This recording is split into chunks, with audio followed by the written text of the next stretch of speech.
তারেক রহমানের পক্ষ থেকে আমরা গভীর গভীর শ্রদ্ধা জানাচ্ছি। উনি একজন মহাপণ্ডিত ব্যক্তিত্ব, শুধু ধর্ম নয়, মানব সেবা, অনাথ আশ্রম। ধর্মের অর্থ হচ্ছে সেবা করা, শান্তি বিস্তার করা, বড় ছোট সকলের প্রতি মনোযোগী হওয়া, সকলের দুঃখে দুঃখিত হওয়া, সুখে সুখে হওয়া, শান্তি বিস্তার করা।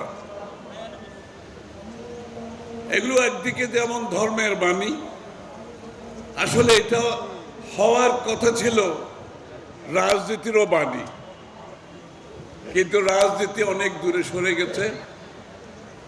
শান্তির বাণীতে রাজনীতি নাই। একে অপরের প্রতি শ্রদ্ধার মধ্যে থেকে আমরা সরে গেছি। অপরের সাথে দ্বিমত করেও শ্রদ্ধা জ্ঞাপন আমরা ভুলে গেছি। অপরের মতভেদের প্রতি সম্মান জানানো আমরা ভুলে গেছি। এই জায়গায় আজকের এই দিনে আমাদের সকলকে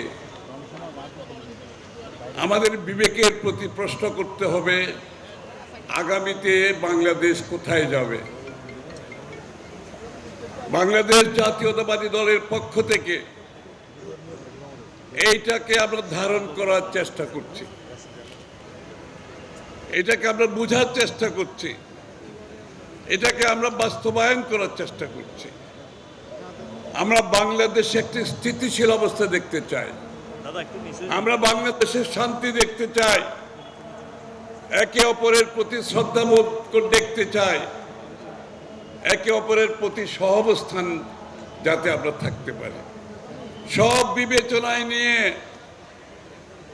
আমাদের পক্ষ থেকে একটি কথা বলা হয়েছে, যে কথাটি দেশনেত্রী বেগম খালেদা জিয়া মৃত্যুঞ্জয়ী মহীয়সী মহাকাব্য দেশনেত্রী বেগম খালেদা জিয়া একটা কথা বলে গেছেন বিএনপির পক্ষ থেকে, বাংলাদেশ হবে রেইনবো নেশন।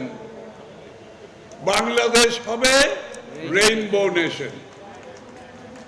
রেইনবো নেশন কি আমাদের আপনাদের বোঝানোর দরকার নেই। আপনারা জানেন রংধনু কি জিনিস, আপনারা সবাই জানেন। রংধনুতে অনেক রং, অনেক রং, সব রং মিলে রংধনু হয়েছে, রেইনবো হয়েছে। সেই বাংলাদেশকে দেখতে চেয়েছিল দেশনেত্রী বেগম খালেদা জিয়া। সেটা বিএনপির স্লোগানের একটি বড় অংশ, আগামীর বাংলাদেশ হবে রেইনবো নেশন। আমরা লিবারেল ডেমোক্রেসিতে বিশ্বাস করি।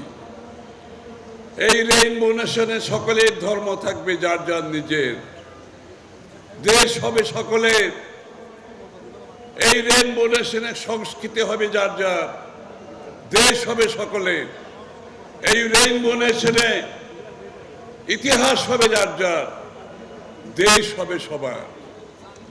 এই রেইনবো নেশনে ভাষা হবে যার যার, দেশ হবে সবার।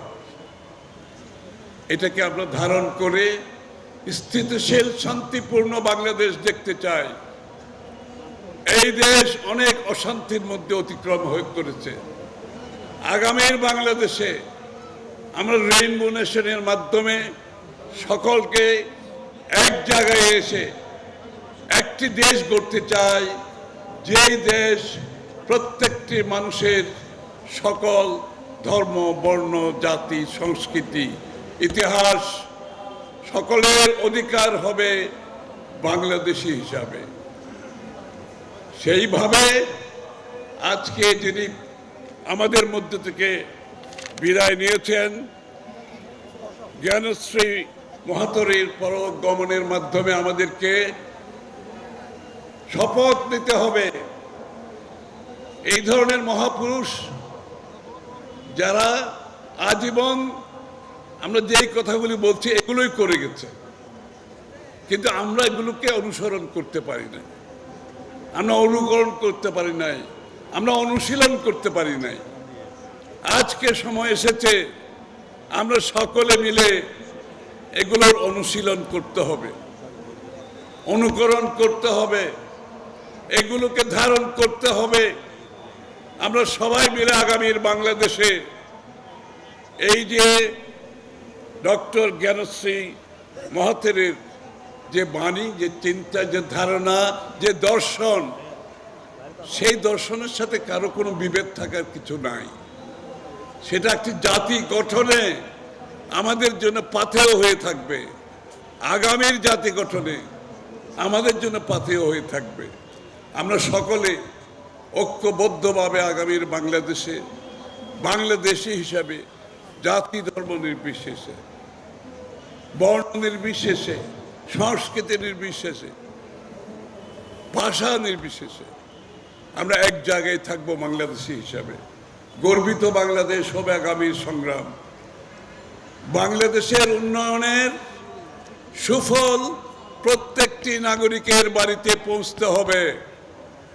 শিক্ষা, স্বাস্থ্য থেকে শুরু করে, কর্মসংস্থান থেকে শুরু করে, ব্যবসা বাণিজ্য থেকে শুরু করে, জাতীয় জীবনে, সমাজ জীবনে বাংলাদেশের সুফল সকলের কাছে পৌঁছে দিতে হবে। এটা কোনো পৃষ্ঠপোষকতার দিন শেষ হয়ে গেছে। অর্গানাইজ গ্রুপের মাধ্যমে সুযোগ সুবিধার দিন শেষ হয়ে গেছে। সকলের জন্য লেভেল প্লেইং ফিল্ড সৃষ্টি করতে হবে, সকলের জন্য অংশগ্রহণ করার জন্য সুযোগ সৃষ্টি করে দিতে হবে। এই ব্যাপারে কোনো ধরনের কম্প্রোমাইজ করা যাবে না। আগামী দিনে কোনো বৈষম্য সৃষ্টির কোনো সুযোগ থাকবে না। আমরা সেটাকে ধারণ করে এগিয়ে যাচ্ছি।